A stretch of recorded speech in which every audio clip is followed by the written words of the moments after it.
Starliner Media. Starliner Media presents Music Night at the Majestic with your host, Michael Boswell.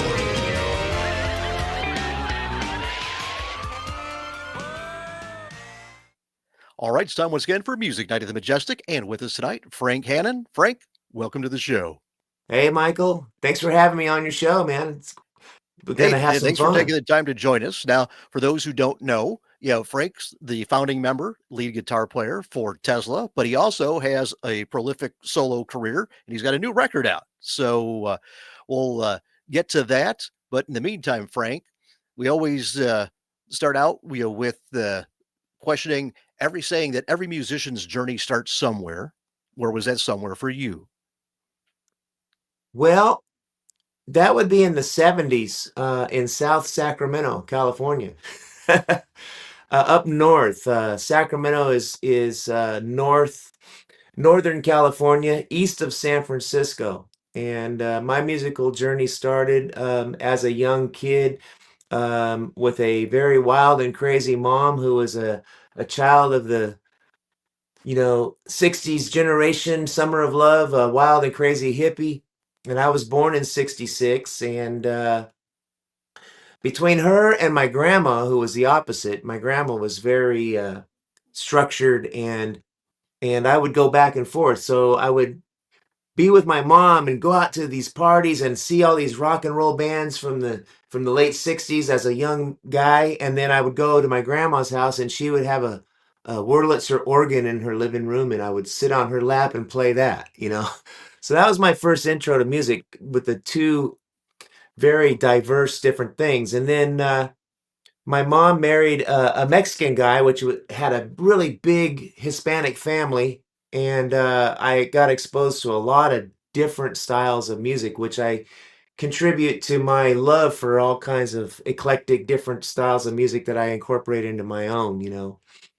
But my mom turned me on to Santana early on, Jefferson Airplane. She took me to see the Jimi Hendrix performance in the Monterey Pop Festival movie that had come out in the early 70s.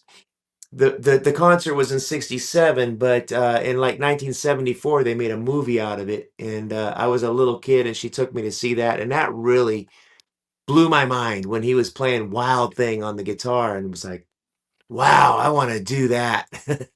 I remember distinctively thinking. And then I was riding a dirt bike when I was 11 years old, and I had already played guitar a little bit, but I broke my leg and was laid up with a cast, and the guitar became my healer during that time of the summer of 1976 with a broken leg and listening to records. Yeah. Well, you can hear the diverse influences in your playing. Yeah.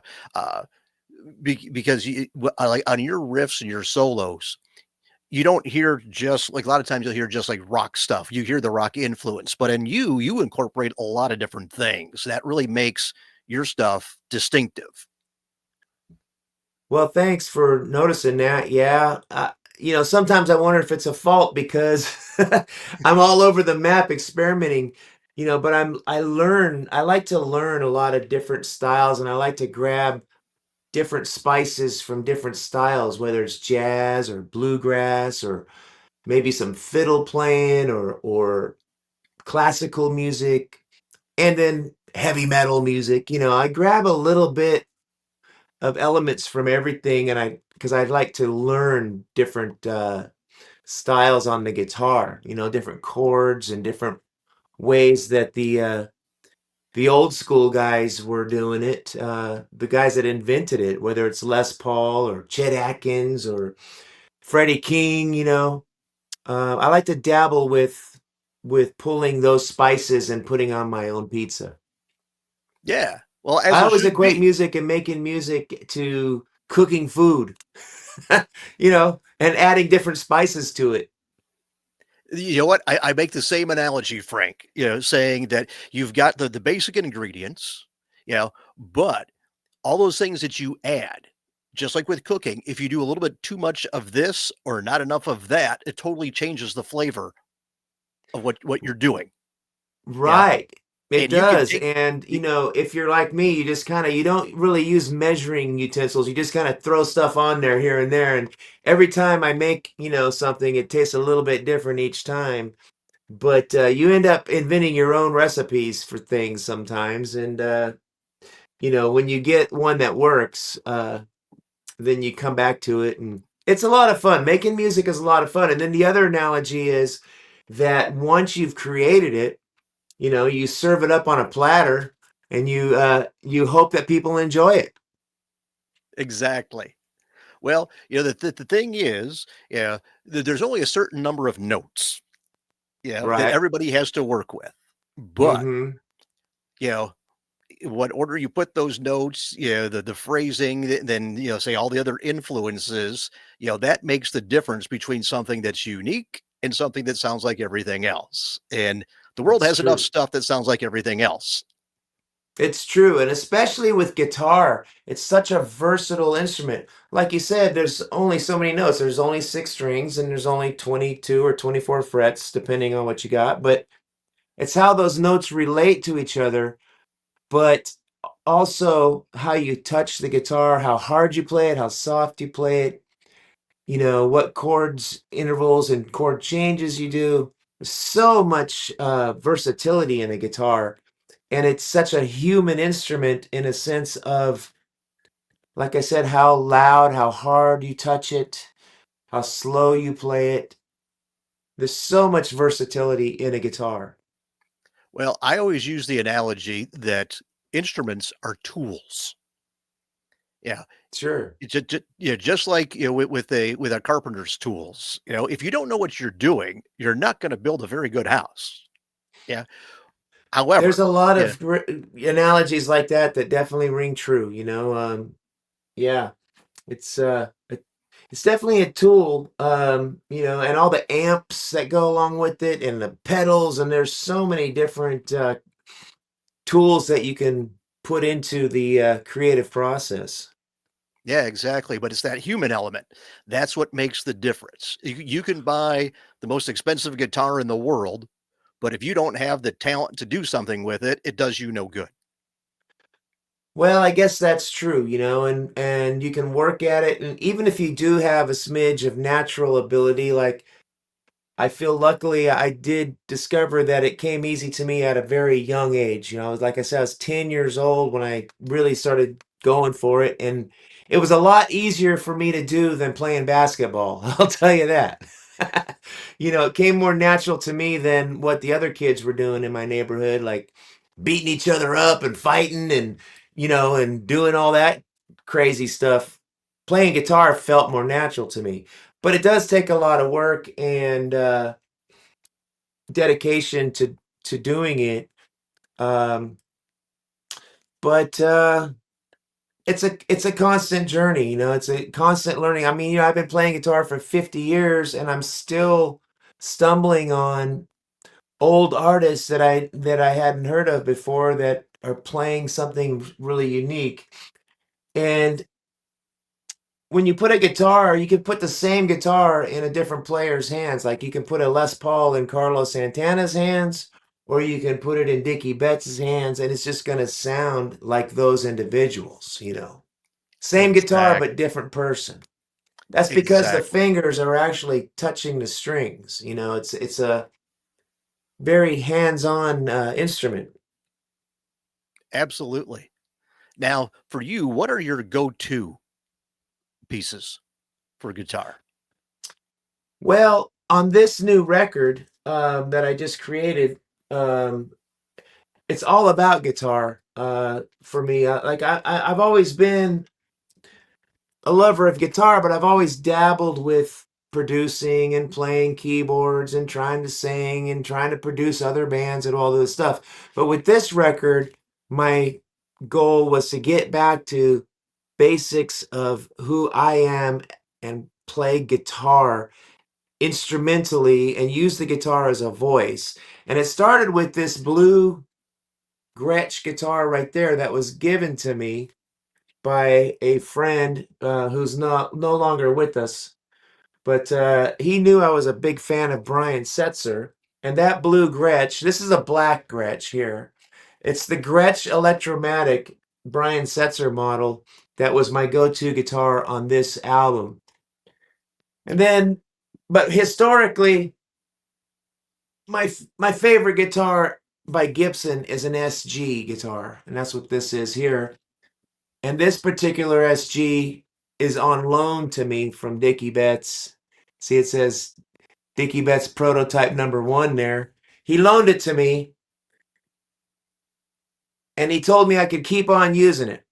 And of course, we've no longer have him now, but I do have his blessing to keep on playing the guitar.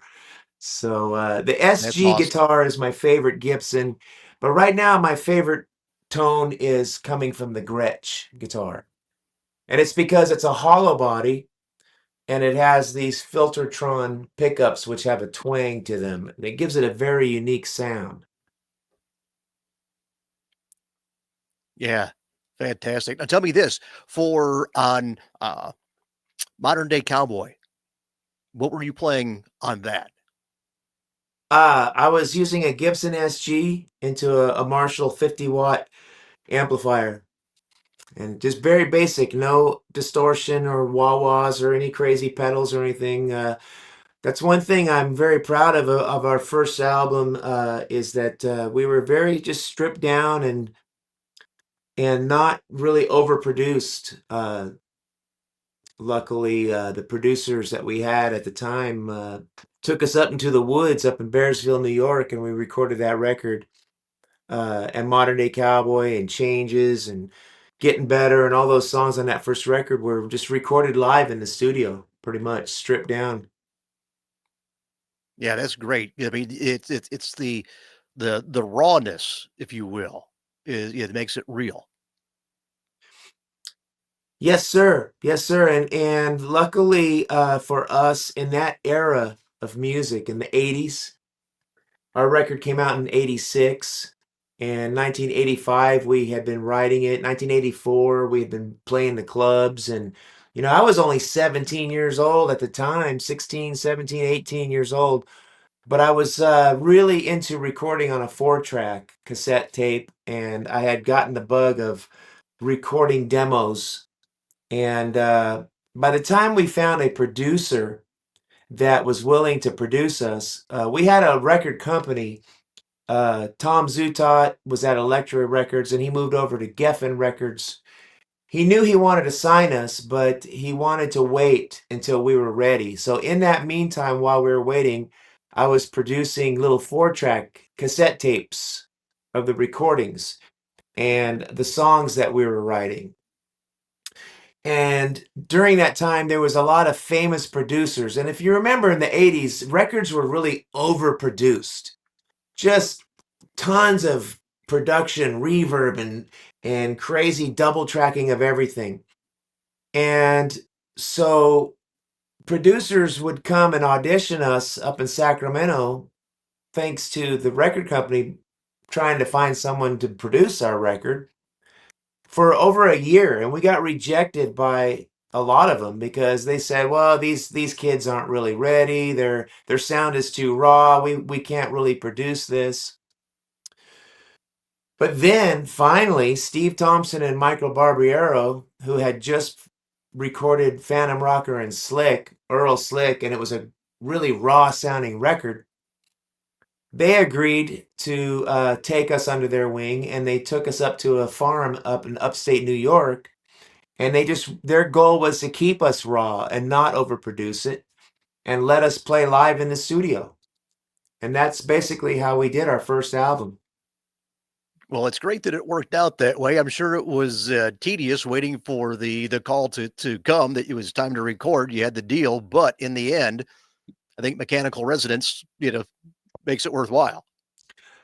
Yeah, I agree. At the time we were trying to compete with all those 80s glam bands, and we weren't sure if we were going to be able to, but hindsight being 2020 and 40 years later, can you believe it? 40 years later, we're very glad that we weren't overproduced and we were allowed to be ourselves and keep it natural. Exactly, because the it's a double-edged sword when a record sounds of its time. Yeah, on one Yeah. hand, it's an artifact and it represents that era. On the other hand, it tends to sound very dated not too long after. Yeah, yeah, yeah, it's true. It's true. And the more honest and real and natural you are and with what you put out, the more longevity and realness is going to last, you know. And I think that's what's happening with Tesla. We're still able to sell tickets and people still enjoy hearing those songs, you know, like I said, 40 years later. It's amazing to me. Yeah, absolutely. Now, your solo work, again, just as in your guitar work with Tesla, you hear those different influences. Your solo work, you have dabbled in a number of different things. Gypsy Highway, you had that big country influence on it. Uh, then with the guitars from Mars, you were back to rocking, on it. So, Yeah. uh, that has to be satisfying to be able to do solo work that you could say, okay, you know what, I'm going to show this side of me. This is, I'm interested in this. I'm going to do this. Well, I feel very lucky that the guys have allowed me to experiment outside of the band. You know, some bands have rules. They don't let their guitar players do stuff like, you know, I've heard Metallica doesn't let Kirk or those guys won't do solo albums outside of thing, and that's fine for them. But I'm grateful that Tesla has allowed me to explore all these different things because like I was saying earlier, I've got so many different things I like to learn and experiment with. Gypsy Highway was my singer-songwriter um, experimentation, you know, and I was just talking about that record today with someone who is possibly gonna be able to put some of those songs in some films, and so I'm very excited about that. Um, and yeah, I have dabbled and experimented with a lot of different things, but I do want to say that this latest album, Reflections, is really back to the core of who I am as number one is as a guitarist and using the guitar in a way to express melody and emotion is really my first love, and that's what I'm doing on this record. Yeah. Well, two things. One, you just mentioned about, possibly songs from Gypsy Highway being used in film. Reflections, so much of that record sounds like film score, where you can envision a scene on this big screen with that music playing. Wow, thanks. I appreciate that, and you're not the only one that's told me that. There's been a few of my friends have told me the same thing, so my fingers are crossed. I'm hoping and praying that maybe it will happen, and that would be a really milestone achievement in my career as a musician is to be watching a movie and all of a sudden hear my guitar in the background, you know, behind a scene in a western or something like that. That would Yeah, be really absolutely. fun. Well, say, you really capture the essence of, like I say, when you can hear something and you can picture a visual to go with it, you've struck on something. Yeah, well, thank you. And I wasn't really setting out to do that in any way. All I was setting out to do with this music really was recording it very simply and just I was in some certain moods at the time. This was recorded in December and January of last year after we had gone through some very difficult life experiences. And when I got around to playing my guitar after those experiences, they manifested themselves into these melodies, which now we're observing that they sound very moody and movie like, you know, and it came from a real emotion and a lot of different emotions, and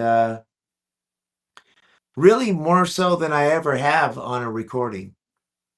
And so I'm happy the way it all turned out, because when I sent the files to my friends at East Iris, they were very supportive, and they said, "Hey, we're going to press this onto a vinyl album for you." And I was like, "All right." Yeah. Now you didn't go into a studio and record these tracks, did you? No, it's all recorded on my cell phone, and it's with a little microphone called an Audigo. And I'm peeking around here to see if I can show it to you. If you got a second, I'll go grab it really quick and show Take it your to you. time.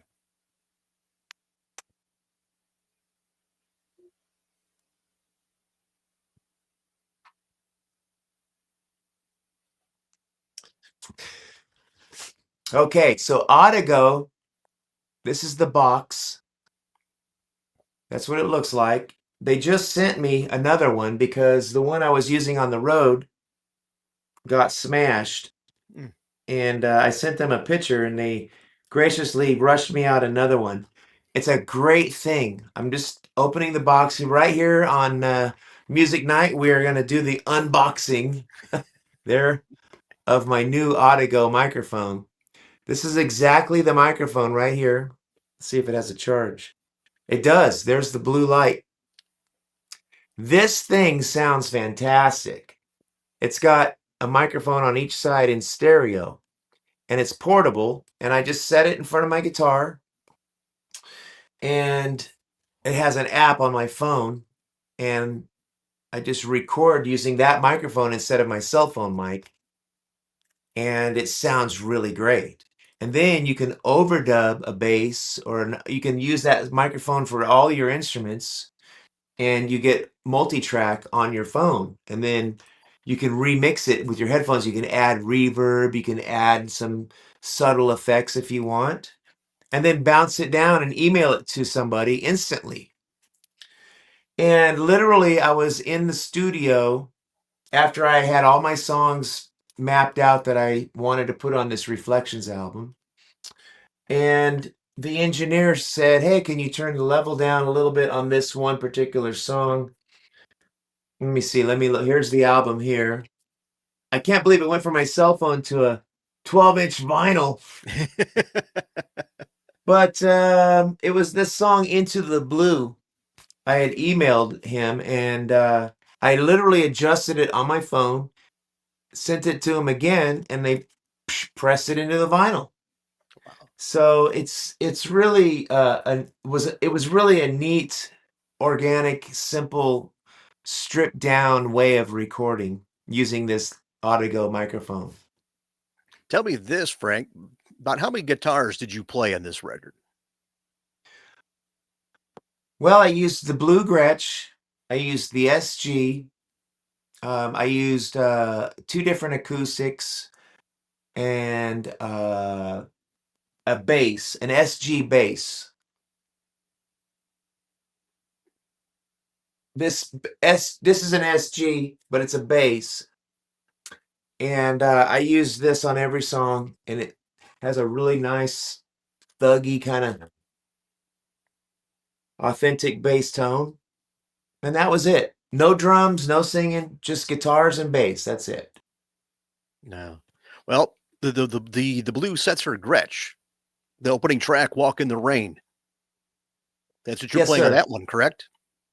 Yes, sir. And right now it's in my garage getting repaired. The knob has a little distortion in it. So I'm using this black one that is very similar to it in the body shape and the sound of it. Very unique sound of the Gretsch guitar. And that blue guitar actually was Brian Setzer's guitar, and he donated it to the Hard Rock Cafe back in the 90s, I believe it was in the 90s. And I was friends with the person who got all of the Hard Rock Cafe memorabilia, because during the 90s, Tesla was broke up and we were struggling and we were all broke. And this really great friend helped us out and said, "Hey, the Hard Rock Cafe will buy your trousers and hang them on the wall here. Just send me your trousers, send me whatever you got, and we'll hang it on the wall. And I'll send you a check. Help you out through some hard times." Anyway, that was Don. He was a great friend. And he and I were hanging out, and I was telling him how much I loved Brian Setzer. And I had just sold him my trousers.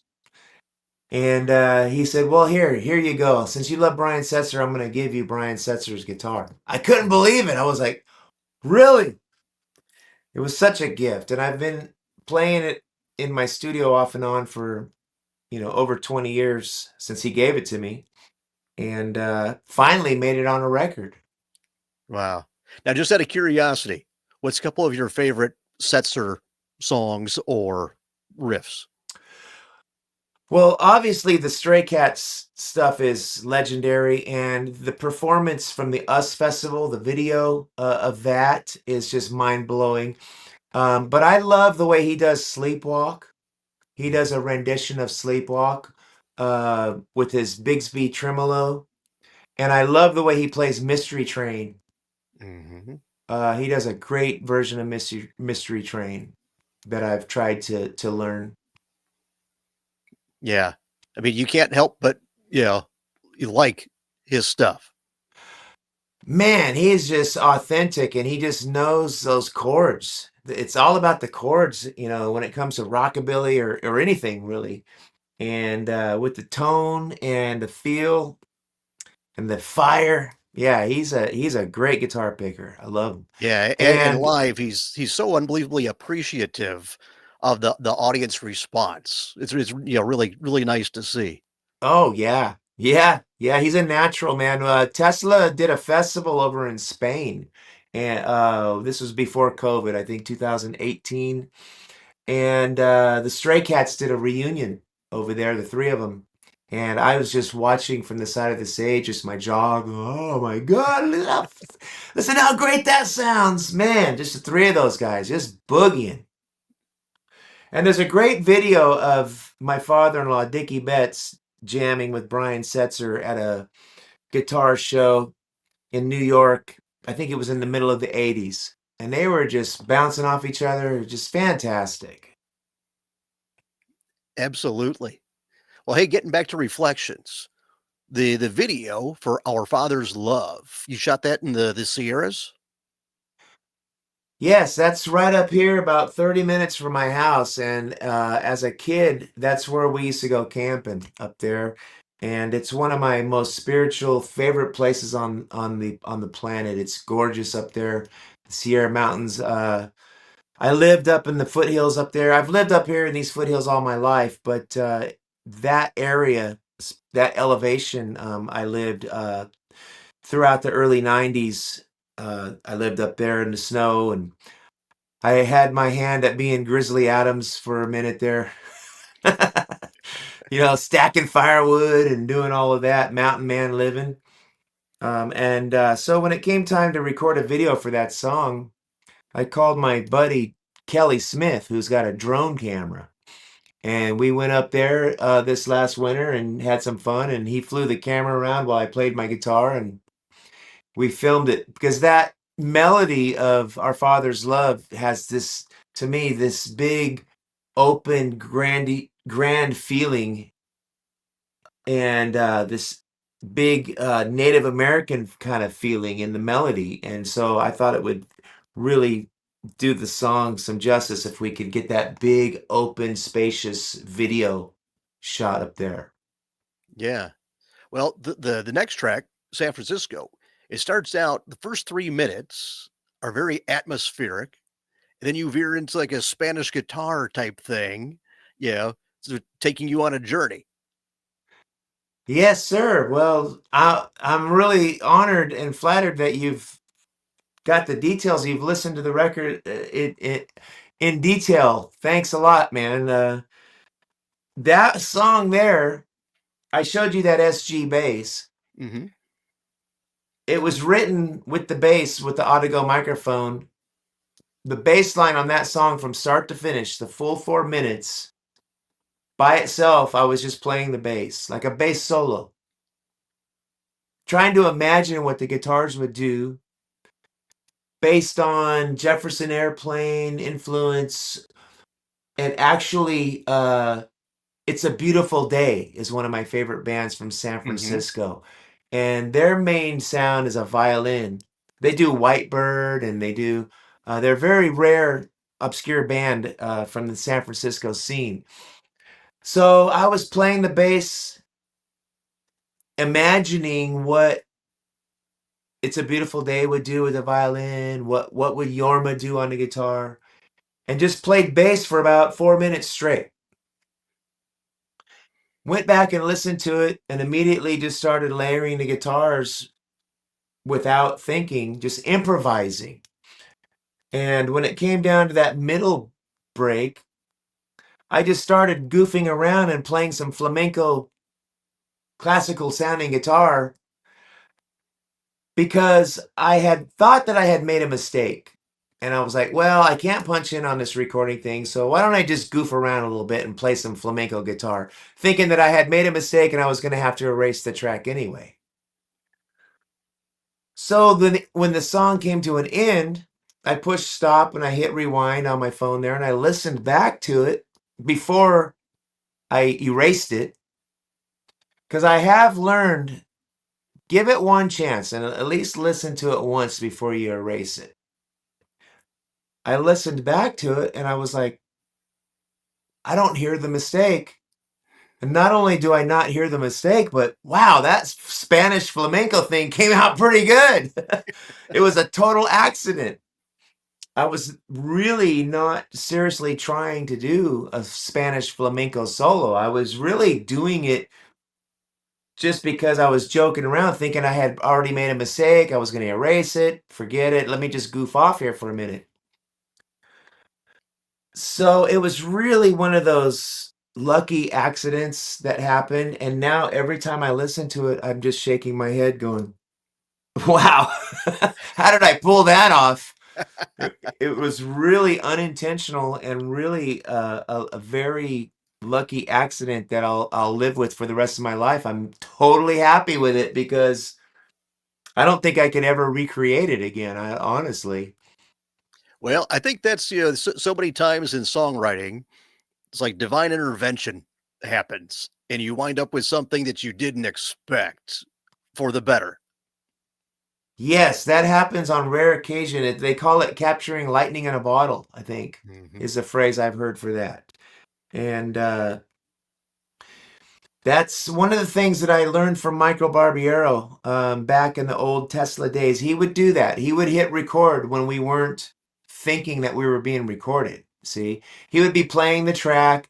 I'd have a guitar in my hand, just kind of messing around, and he would press record and capture it. And rather than just erasing it, he would go, "Hey guys, let's take a listen to this." And we'd be like, "What?"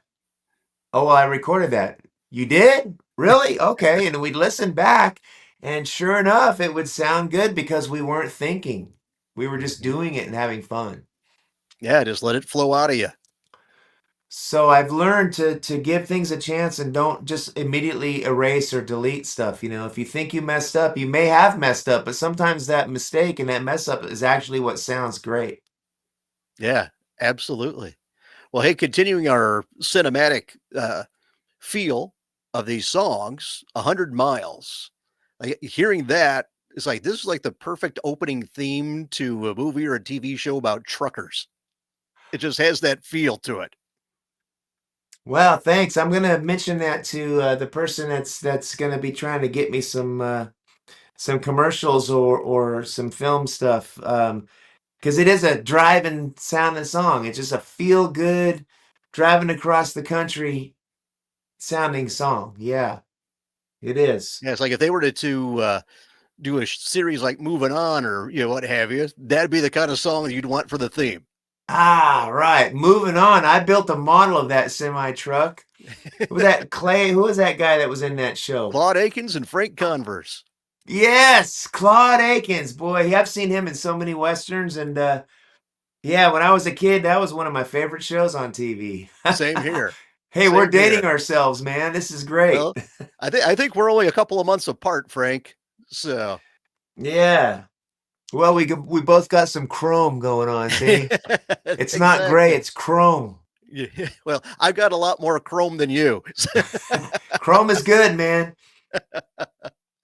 Well, the Sunrise, that's another track on there that to me, it's like I'm hearing it and it sounds like, yeah, like in Butch Cassidy and the Sundance Kid or something, where like, the cowboy duo just something big just happened.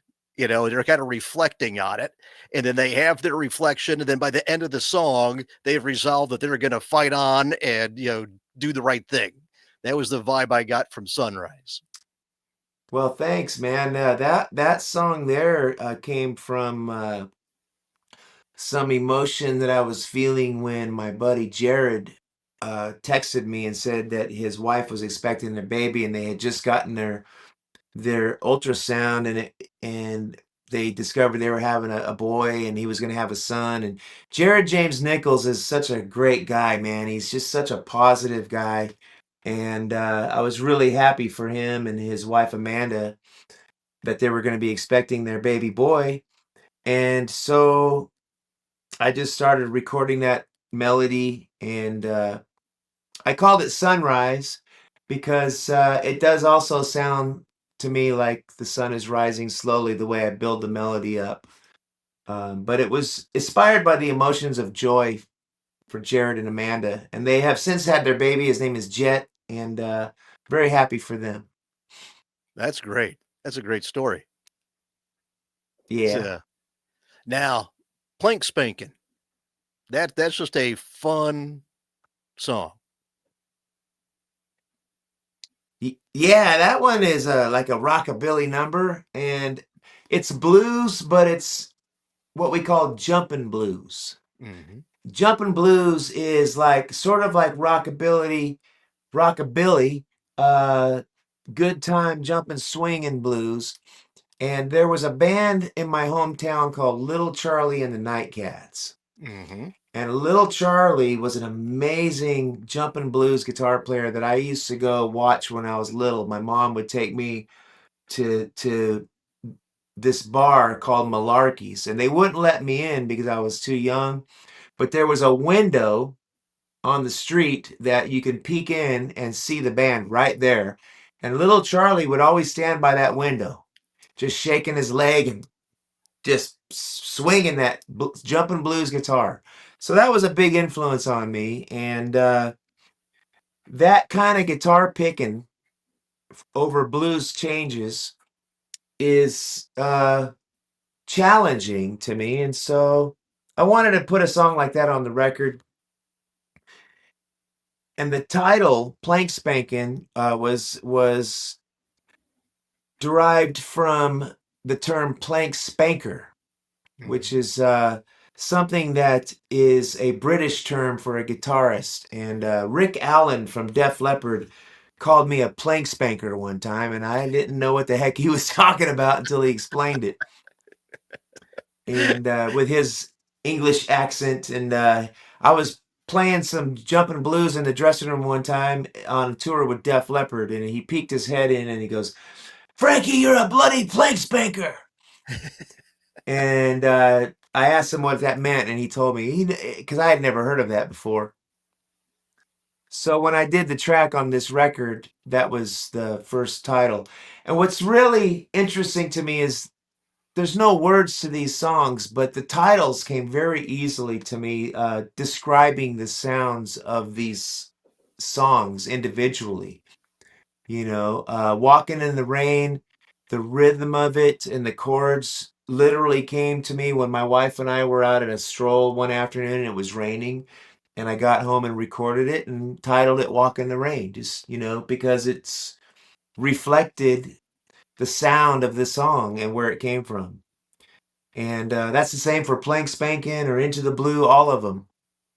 The Yeah, titles well, come from the sound.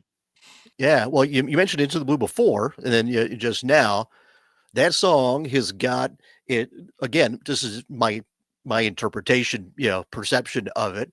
it sounds like you've written like a classic 60s instrumental and then added modern guitar to it. We're talking about Into the Blue? Yeah.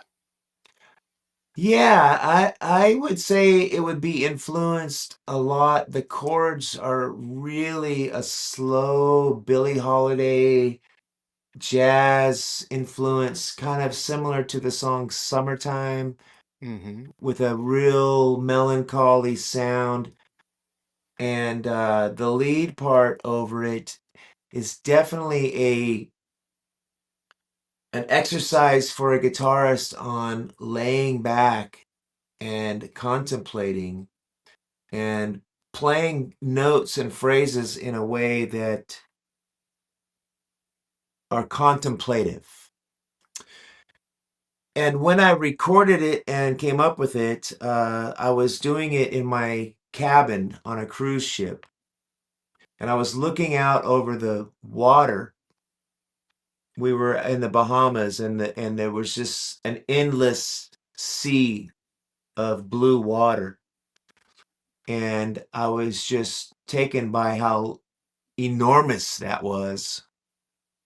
So I was trying to make the notes sound enormous in a way by putting a lot of space between them. And also, there had just been a tragic suicide where someone had jumped overboard the week prior. And that kind of was disturbing in a way to imagine that, and they never found the person in this vast open sea. So putting all of those things together is what inspired me to create that song. Yeah. Well, then you close the album out with the title track, which has got kind of a classical feel to it. Yeah, again, the music to that and the chords. If you don't mind, I'll grab a guitar really quick.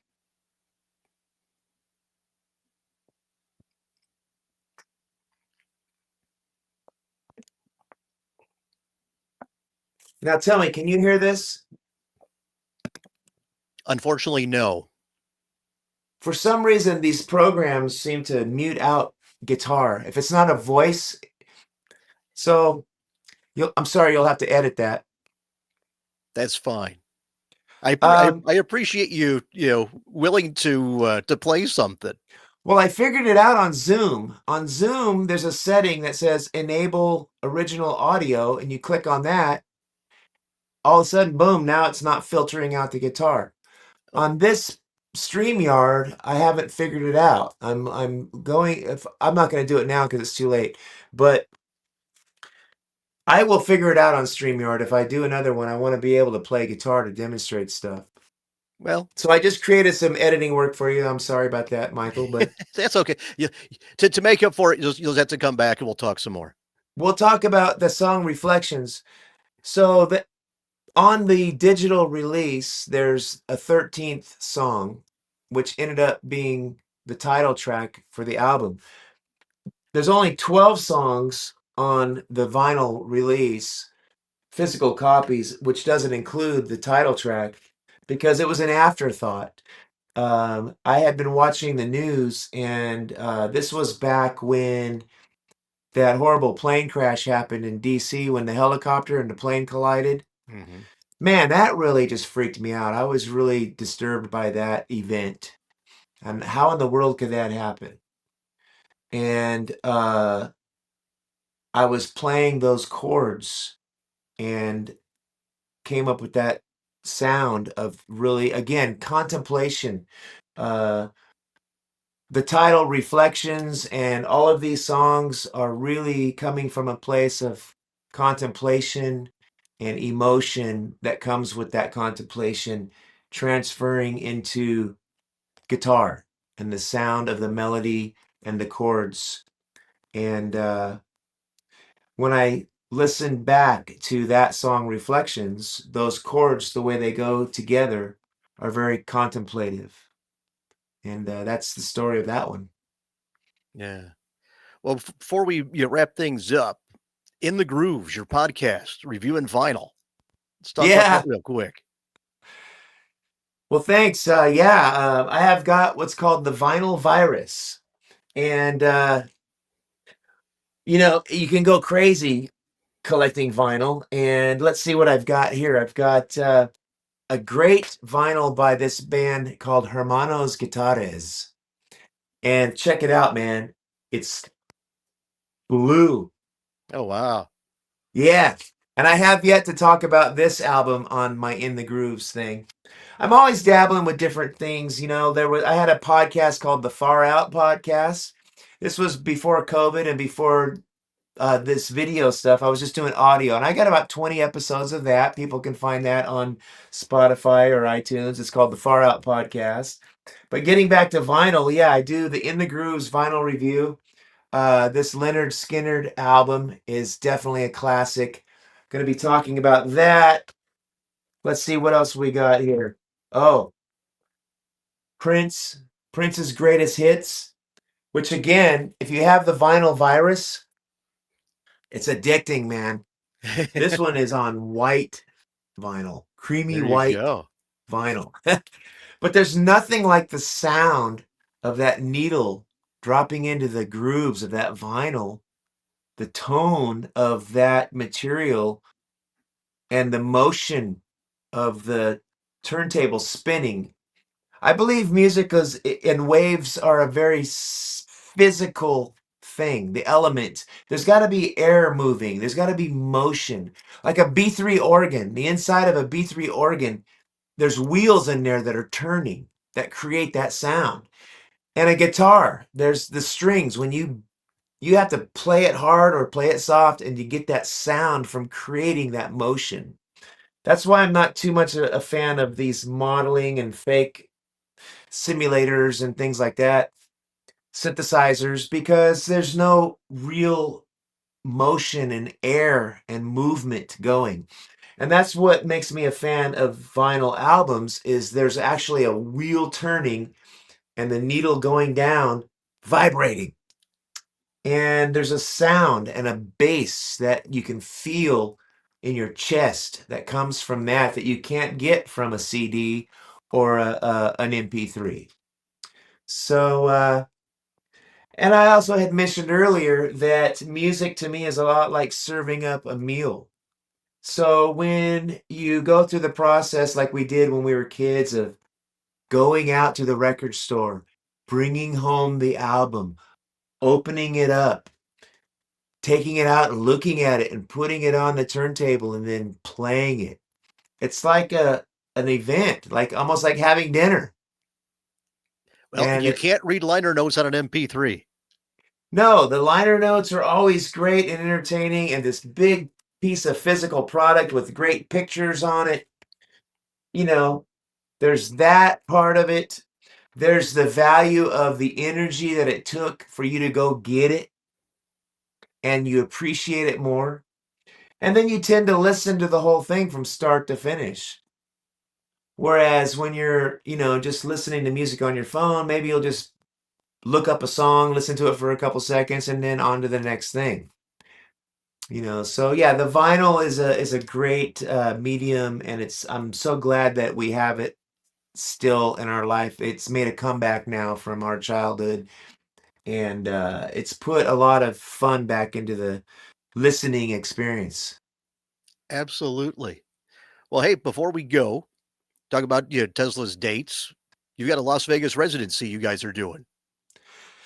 Tesla is extremely busy. Yeah, we're doing a Las Vegas residency in the middle of October. We're doing 5 or 6 shows. I'm not sure. I have to look at the schedule.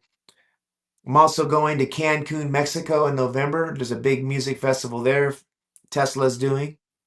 And over the holidays, I'll be playing my solo shows, Frank Hannon, Reflections, guitar, me by myself, solo shows. All right. Well, tell you what, Frank, we've had your website and social media scrolling, throughout the show, so folks could go there and see how to get a copy of Reflections and touring and all the other stuff as well. So hopefully, folks will go there and take a look. Yes, sir. Well, thanks for doing that. Yeah, there's a Talk Shop Live website that has my album, frankhannon.com, and always look for the blue check mark there. And yeah, we'll see you guys on the road, and I'll look forward to doing your show again sometime in the future. Sounds good, Frank. I really appreciate that. So, on that note, everybody, we're going to bring this one to a close. I want to thank you for watching. Have a good night.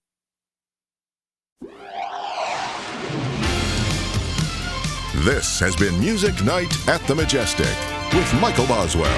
If you enjoyed this edition of Music Night at the Majestic, follow us on Facebook, YouTube, Twitter, Instagram, and at musicnight.net. Music Night at the Majestic is a copyright production of Starliner Media.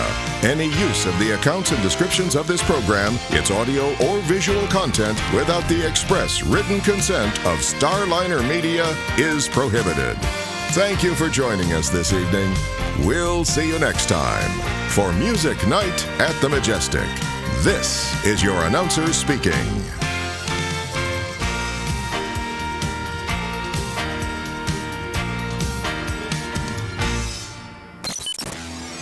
Starliner Media.